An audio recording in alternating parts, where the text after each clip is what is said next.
Tier 2 का right up आ गया आपके पास और सीजीएल 2020 में जिसका भी कट ऑफ क्लियर हुआ है, सभी लोगों के मन में एक बेचैनी, एक परेशानी है कि आगे का प्रोसेस, आगे के डेट कब तक आ सकते हैं। रिगार्डिंग टीयर 3 का आपका भी आगे है, टीयर 4 है, टाइपिंग है, डॉक्यूमेंट वेरिफिकेशन होना है और आगे आपका भी उसके बाद फाइनल लिस्ट आनी है। तो इसको लेकर के बहुत सारे लोग अभी करते हैं, मैसेज करते हैं कि सर अभी कितना उम्मीद लगा सकते हैं। कई लोग नए होते हैं जो पहली बार इस प्रोसेस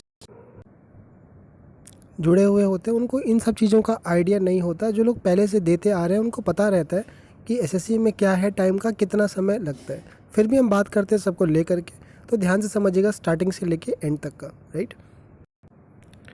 टीयर 3 की कॉपी कब तक चेक हो जाएगी? कई लोगों के सवाल ये भी रहते हैं कि सर बस एक बार फाइनल लिस्ट में नाम देख ले, उसके बाद कभी भी ज्वाइनिंग कराएं, 3 साल बाद भी कराएं, कोई दिक्कत नहीं, बस एक बार लिस्ट में नाम आ गया, पोस्ट मिल गया, तो ये टेंशन रहती है, लगा रहता है और बेचैनी आपको एंड तक रहेगा जब तक आपका फाइनल लिस्ट में नाम ना आ जाए। क्योंकि हर तरह की चीज़ें दिमाग में घूमती रहती है हर एक स्टेज पे, और वो जेन्युइन सी बात है, कोई नई चीज़ नहीं है, आपके साथ हुई है, जो लोग पहले सेलेक्ट हुए उनके साथ भी हुई है ये चीज़, राइट। तो चलिए देखते हैं कब तक हम उम्मीद कर सकते हैं। चलिए अब मैं आपको कुछ डेटा दिखा रहा हूँ, ध्यान से देखिएगा आप लोग। ये जो डेटा आपके सामने है सीजीएल 19 का है आपका, क्योंकि लेटेस्ट में यही हुआ था। तो देखिए अभी आपका जो रिज़ल्ट राइट अप आया है वो टीयर 2 का आया हुआ है, राइट। तो जो टीयर 2 का आपका रिज़ल्ट आया था, इन राइट अप आया था आपका सीजीएल 2019 का, वो 19 फरवरी को, यहाँ नीचे डेट दिख रहा होगा आपको, 19 फरवरी को आपका ये आया हुआ था। और उसके बाद जो आपका टीयर 3 था आपका, वो टीयर 3 का देखो होता क्या है कि जो टीयर 2 और टीयर 3 है सीजीएल 19 में भी एक साथ हुआ था, जैसे सीजीएल 2020 में हुआ है। 18 में ये ऐसा नहीं था, पहले टीयर 2 करा लिया गया, उसके बाद टीयर 3 कराया गया, बीच में काफ़ी गैप रहा था, लेकिन कोई फ़ायदा उसका निकल के नहीं आया।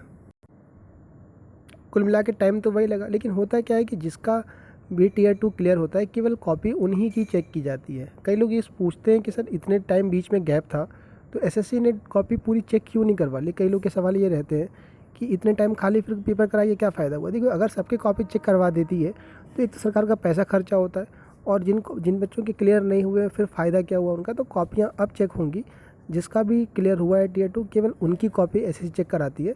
गवर्नमेंट स्कूल के टीचर चेक करते हैं, हर कॉपी से उनके हिसाब से पैसे पे करने होते हैं, कॉन्ट्रैक्ट उस हिसाब से होता है, तो इसीलिए कॉपियाँ आपकी अब चेक होनी है। तो जो टीयर 3 था आपका सीजीएल 19 में 19 फरवरी को जब रिज़ल्ट आ गया था आपका, मेंस का राइट अप आ गया था, उसका जो कॉपी का रिज़ल्ट आया आपका, मतलब टाइपिंग उसका टीयर 3 का जो आया है रिज़ल्ट आपका डिस्क्रिप्टिव का आया है, वो 29 जून का आया है। आप देख सकते हो यार कि काफ़ी लंबा टाइम है ये, फरवरी के बाद लगा लो मार्च, अप्रैल, मई और ये जून, मतलब 4 महीना, 4.5 महीने लंबा टाइम था ये आपका। कई लोगों ने इसको लेकर के कैंपेन किया था सीजीएल 19 में, ट्विटर कैंपेन बहुत चला था इसको लेकर के, और उस समय नॉर्मलाइजेशन का भी मुद्दा उठा था आपका, उसकी वजह से लोगों के मार्क्स ऊपर नीचे हो गए थे, काफ़ी हो हल्ला बीच में उठा था, कई सारे टीचर्स सामने आए थे उसको लेकर के, और फिर एंड में क्या हुआ था वो आपको पता ही है। लेकिन मेन है कि इससे इसका लेना देना नहीं था, क्योंकि कॉपियाँ उसी हिसाब से चलती हैं, क्योंकि गवर्नमेंट का प्रोटेस्ट से या इन सब चीज़ों का कोई लेना देना नहीं था आपका, राइट। तो ये 4 महीने का टाइम देख सकते हो आप। उसके बाद आपका टाइपिंग का टेस्ट होता है, जो टाइपिंग का टेस्ट का नोटिस था जून के बाद, आप 15 और 16 सितंबर को देख सकते हो। 15 और 16 सितंबर को टाइपिंग करवाई थी एसएससी ने। लेकिन आपको बता दूं कि जो डीवी था एसएससी का वो 1 से 29 तारीख के बीच में हुआ था, 1 सितंबर से लेकर के 29 सितंबर के बीच में हुआ था। अब सवाल ये उठता है कि यार फिर एसएससी ने टाइपिंग कैसे करवा लिया, इसके बीच में डीवी चल रहा था। तो एसएससी ने जो दो डेट आपकी थी ये वाली 15 तारीख और 16 तारीख, इस डेट को कोई भी डीवी नहीं रखा था आपका सीजीएल 19 का। इस दिन किसी का भी डॉक्यूमेंट वेरिफिकेशन नहीं था, इस दिन पे लोगों की टाइपिंग थी, जिसमें सीपीटी और डेस्ट होता है वो रखा गया था। 15 को सीपीटी डेस्ट वाला था और सिर्फ 16 वाले को सिर्फ डेस्ट था, तो ये हिसाब था उसका, यानी डीवी और टाइपिंग एक साथ कंडक्ट हुए आपके। अब हम आ जाते हैं सीजीएल 18 पे, देख लेते हैं। देखिए सीजीएल 18 का जो टीयर 2 था आपका, और उसके बाद टीयर 2 जैसा अभी आपका टीयर 2 का राइट अप आया है, वैसे सीजीएल 18 का और टीयर 3 के बीच का जो गैप था वो हम इसलिए नहीं ले रहे, रीज़न है उसका कि बीच में कोविड आ गया था आपका, कोरोना था और चीज़ें बदल गई थी। कॉपियाँ आपकी हार्ड कॉपियाँ थी, तो इसलिए टच करने का फिर वो डिस्टेंस का सब था आपका, प्रोटोकॉल वगैरह थे, पता ही है आपको, इसकी वजह से लगा। तो मैं सिर्फ पकड़ के चल रहा हूँ आपका कि जो टीयर 3 की जो कॉपी है वो उसकी कॉपी का रिज़ल्ट आया कब। तो रिज़ल्ट आया आपका 30 सितंबर को आया था, लास्ट 30 तारीख था, महीना सितंबर था आपका। तो 30 सितंबर को आया था, साल था 2020 का। टियर 2 बहुत पहले हो गया था, बीच में गैप काफ़ी लंबा था। इस बीच में एक चीज़ और चला था, यूएफएम चला था CGL 18 में, कि जिनके भी लेटर में या फिर उसमें आपका कुछ भी मेंशन किया हुआ है जिसकी वजह से उनका आइडेंटिटी शो हो रहा है, तो उनको यूएफएम के थ्रू 0 मार्क्स दे करके फेल करने का मैटर चल रहा था। CHSL 18 में ऐसा हुआ था, कई लोगों को रोका गया था। फिर CGL 18 के लोगों को भी डर लगने लगा, मैटर उठा था, एक कमेटी बैठी थी, बाद में उसको हटा दिया गया। तो ये था बीच में, लेकिन उसका मैं कह रहा हूँ उससे ज़्यादा इंपॉर्टेंट था कोविड का चल रहा था ये। तो 30 तारीख को है, लंबा गैप आपको देखने को मिलेगा टियर 2 और इसके बीच में, लेकिन कोरोना की वजह से एक लंबा टाइम सबने बिताया है ऐसे करके, तो वो टाइम कोई काउंट नहीं होगा। 30 सितंबर के बाद जो डॉक्यूमेंट रखा गया, वो टाइपिंग रखा गया, वो 18 और 19 दिसंबर को रखा गया था, यानी कि सितंबर, अक्टूबर, नवंबर, दो महीने के बाद टाइपिंग रखा गया था। और इसमें 18 वाले में DV और टाइपिंग एक साथ नहीं रखा गया था। जो आपकी DV स्टार्ट हुई थी वो जनवरी में, 27 जनवरी से स्टार्ट हुई थी, राइट, यानी उसके एक महीने बाद। लेकिन अब जो 18 के बाद देखा गया कि 19 में जो हुआ है DV और टाइपिंग एक साथ हुआ है। SSC अब आगे से यही फॉलो करेगा, क्योंकि इतना लंबा गैप नहीं रखने वाला। हो सकता है कि उसी के बीच में दे दे आपका, या उसी के आगे पीछे करवा ले, पहले करा ले टाइपिंग आपका, फिर तुरंत उसका DV स्टार्ट कर दे। लेकिन हाँ, ये है कि टियर 3 और टाइपिंग के बीच में आपका एटलीस्ट 2 महीने का टाइम तो देती ही है SSC, राइट, क्योंकि टाइपिंग के लिए भी आपको प्रैक्टिस करना है, देन उसके लिए आपको तैयार होना होता है एस्पिरेंट को, तो 2 महीने का टाइम एटलीस्ट देती ही देती है। चलिए, तो अब हम इस हिसाब से क्या एक्सपेक्ट कर सकते हैं, कि क्या उम्मीद लगा सकते हैं हम, ठीक है। देखो, SSC में जो लोग पहले से देते आ रहे हो, आपको पता है कि हर साल कुछ ना कुछ लोचा, कुछ ना कुछ बातें रहती हैं, थोड़ा बहुत ऊपर नीचे। CGL 17 फंसा, 18 में UFM का चला ही था, बीच में कोरोना था, 18 तो बहुत लंबा खिंचा। उसके अलावा 19 का आया, 19 में क्या चला आपको पता है, लोग मेंटली उसमें चले गए, राइट। और 20 ऐसे चल रहा है जिसमें अभी तक स्मूथली चल रहा है, और उम्मीद पूरी लगाई जा रही है कि स्मूथ चले। स्मूथ चलने से ये है कि भीड़ हटे, और पब्लिक जो है वो हटने से क्या होगा कि जो लोग नए आ रहे हैं उनका सिलेक्शन हो, राइट। तो उम्मीद यही है कि देखो यार, अभी 3 महीना तो कम से कम लेगा कॉपी भेज करके गवर्नमेंट स्कूल में चेक कराने का।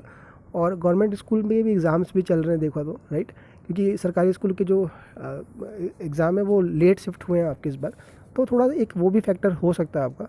तो आप उम्मीद कर सकते हो कि जो जून का महीना है, जिसमें कोई भी वो नहीं है, जून के महीने में चेक हो जाएगा, और जुलाई के एंड तक आप उम्मीद कर सकते हो रिज़ल्ट की। यार, एक ये उम्मीद लगा सकते हो, 3 महीना आप देख ही रहे हो कि हर बार लिया है SSC ने। और उसके बाद मैंने कहा 2 महीना और लेगा, मतलब जुलाई के एंड के बाद 2 महीना आपको टाइम दिया जाएगा टाइपिंग के लिए, जिसमें CPT, डेस्ट, इसकी तैयारी कर लीजिए आप। उसमें भी समय लगता है, कई लोग सोचते हैं कि बड़ा आसान है, हो जाएगा, लेकिन जब करने बैठोगे तो थोड़ा उसमें भी टाइम चाहिए आपका। तो 2 महीना आप उसमें ले सकते हो। टाइपिंग और DV मेरे हिसाब से एक साथ होगा, डॉक्यूमेंट वेरिफिकेशन, क्योंकि टाइम उस पर SSC नहीं लेना चाह रही है, राइट। और बाकी समय का क्या प्रोडिक्शन है, आप सब लोग बहुत अच्छे मुझसे जानते हो, जो लोग स्टार्टिंग से जुड़े हुए हो, कि SSC कितना समय लेती है, ये आप मुझसे बहुत अच्छा बेहतर जानते हो।